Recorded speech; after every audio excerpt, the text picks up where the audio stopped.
to Jackson Cloud. I'm Jamin. I'm Casey. And I'm Olivia. And we're continuing our story and journey through Genesis into the story of Sodom and Gomorrah today. Let's make sure that we frame it the way that it begins, though, which was in our last episode. What happened between God and Abraham? I mean, they were bargaining, trying to see if there were at least 10 righteous people that they could find that they would spare the city. Yeah. And Olivia raised a good point. Why would Abraham push God for that? Because God's character is very gracious. So he knows, and that's actually what he's pushing back on God. He's like, you're a just guy. Hang on. Like, what if there's righteous people there? You're going to treat them the same way you treat the wicked? Like, that doesn't seem very just. And I know you're just, and I know you're loving and kind, so let's bargain, like, what makes sense. And God allows this. And eventually they hit the point, as Casey said, like, yeah, if there's 10 righteous people there, I won't bring judgment on it.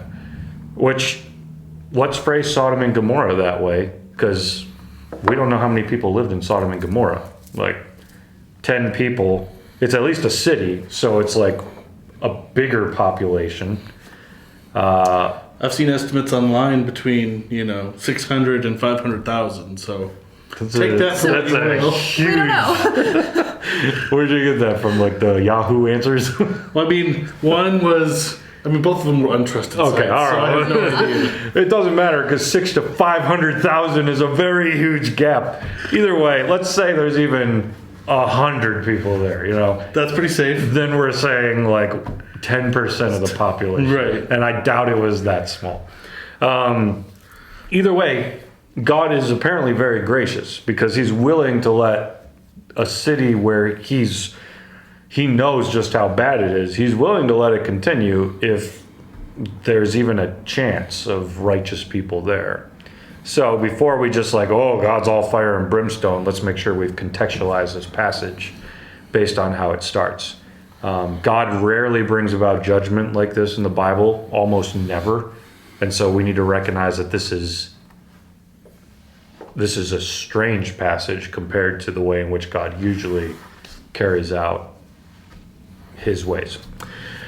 So God goes His own route because He was there in a physical form, and then sends the angels to check out Sodom and Gomorrah. Those angels get there, and Lot is sitting in the gate of Sodom, which means at the gate is usually where the judge was. And later, the people of Sodom are going to tell Lot, they're going to call him a judge. So it seems that Lot, even though we're questionable about like how good his morals were, he seems to be one of the only people around who has any if he's operating as a judge.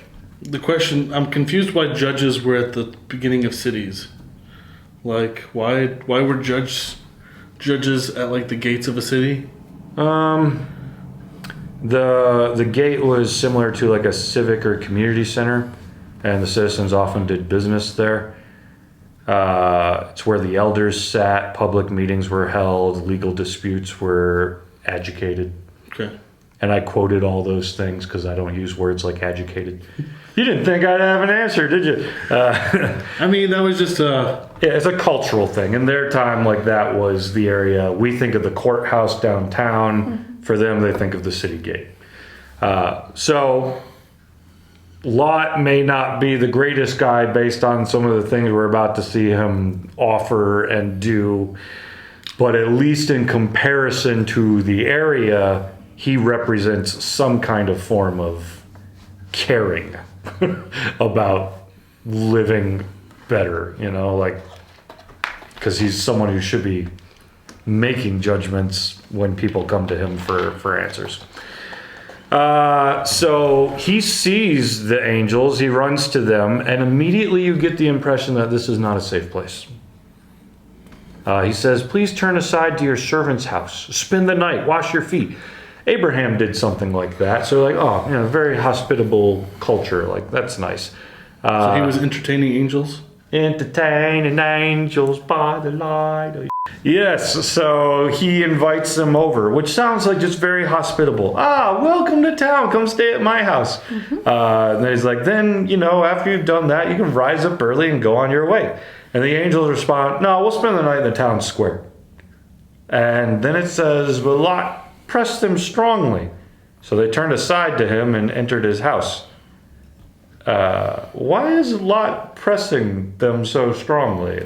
Because the town square is not a safe place. Yeah, as the judge of the area, I'm under the impression that he knows. This is like sleeping in an alleyway of...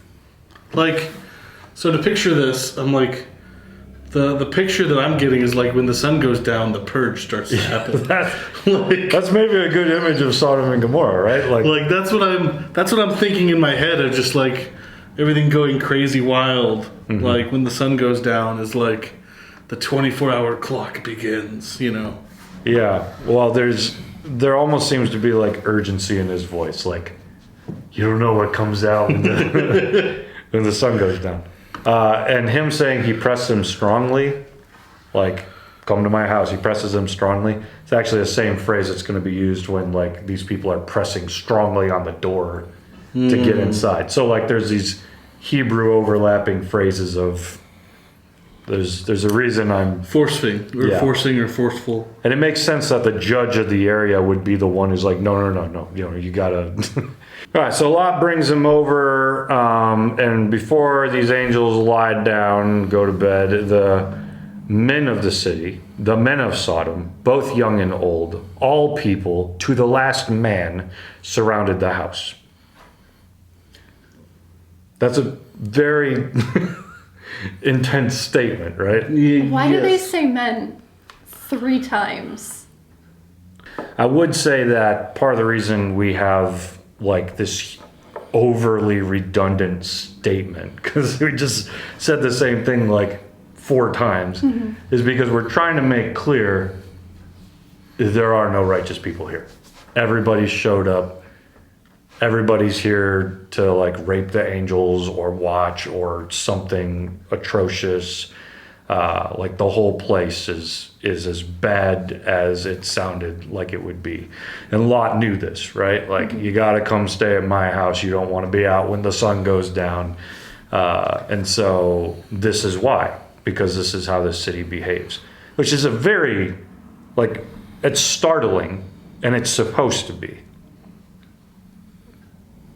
We're supposed to look at that and be like, in what culture would you walk into a city and the whole city, like, when you see new people? Yeah, new people. Let's go have sex with them. Like, it's just like the whole town come together.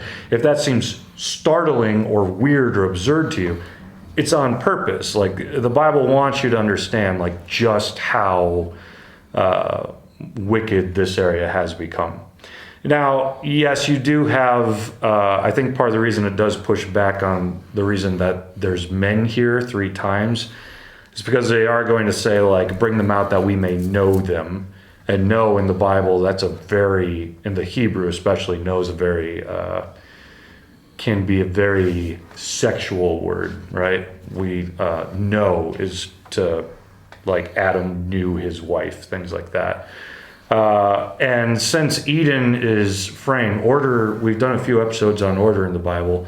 Since Eden is framed as this is God's order that he set up, and it has man and woman together, knowing each other, and that's within God's order, then Eden, I would say part of the reason that they're drawing attention to the fact that it's all these men who are showing up to rape these men, is that, yes, they are saying, like, there is this disorder within Sodom and Gomorrah, that it's like anti-Eden, if you will. They're not embracing the order that God's put in place. I also think you'll see people like Paul refer back to this passage, and I don't know if he's referring to this passage explicitly, but Paul's going to talk about men pursuing men, women pursuing women, as all this like disorder or people giving themselves over to their own desires type thing. But that is not the only things going on in Sodom and Gomorrah. In fact, people today like to draw attention to a prophet who calls out some other things that Sodom and Gomorrah were guilty for. In Ezekiel 16:49, Ezekiel says, "Behold, this was the guilt of your sister Sodom. She and her daughters had pride, excess of food, and prosperous ease, but did not aid the poor and needy. They were haughty and did an abomination before me, so I removed them when I saw it." So you see, like, Sodom and Gomorrah has just pursued like complete injustice in all different kinds of ways. The poor and needy are afflicted, which is a huge deal in the Bible. That's something that the false gods are guilty of. That's something that humans are guilty of, and it's something that Jesus separates sheep and goats between. How have you treated the poor among you? So, like, that's a big deal. Sodom and Gomorrah, yes, you have like the crazy story of, hey, new people are in town, let's rape them, alongside unorder, alongside social injustice. Like, the place is being pictured as just being completely devoid of any interest in God, any interest in justice. And the only person there in this story who maybe serves as like a moral person, like with, you know, Lot as like the judge. First off, he's not that great, but he seems to be the only person in this narrative who's like trying, who's not with the crowd. Even though his answers are completely inappropriate, and I think the Bible totally wants you to pick up on that. So with all these things going throughout the story, like, again, stories like Sodom and Gomorrah are rare. God is not just angry looking to blow everything up.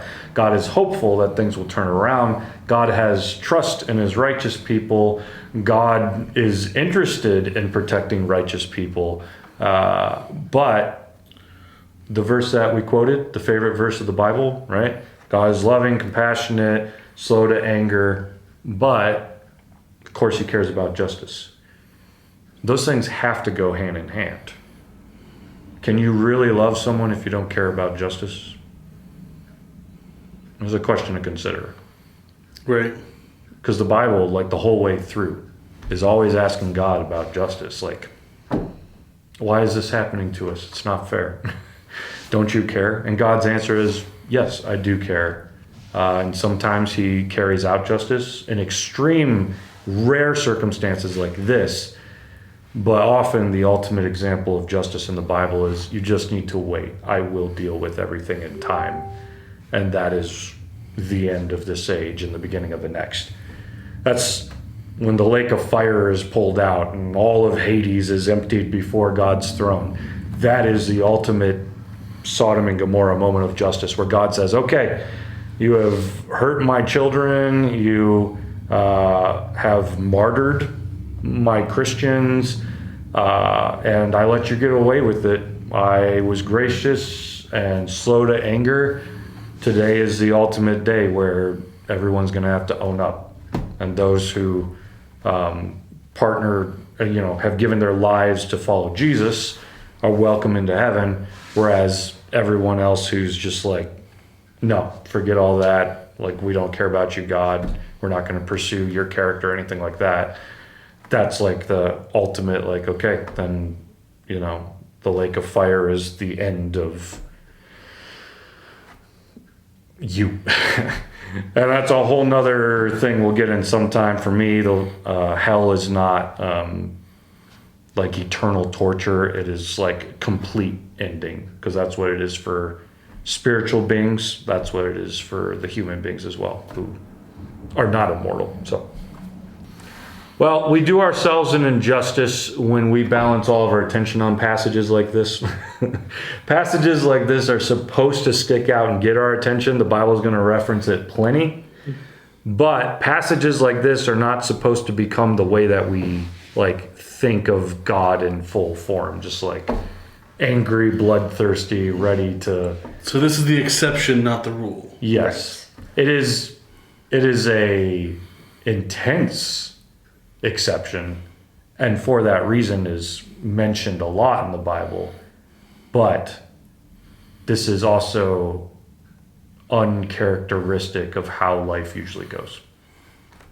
So make sure that you bring this passage into full context and that you subject it to the full character of God. Yes, God is loving, compassionate, and gracious.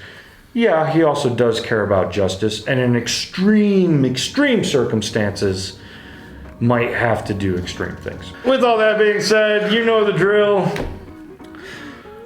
Be sure to share the video. Give They it a don't like. know the drill, but you know the drill. Join us on the Discord. Like, comment, subscribe, share. Hit the bell. Bye.